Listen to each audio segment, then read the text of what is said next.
Well, I'm not quite sure what to do here. I gotta go around him.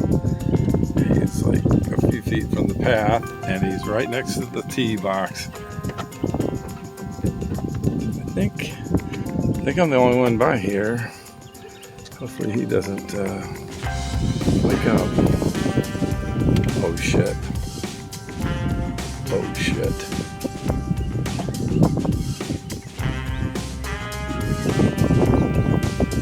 Back down in there.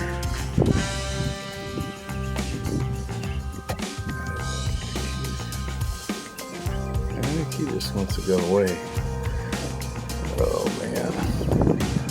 Oh, that's screwed up. Well, I guess I'm playing from the ladies' tees, as it were, this time. I don't know if he was trying to make a crossing there or what, but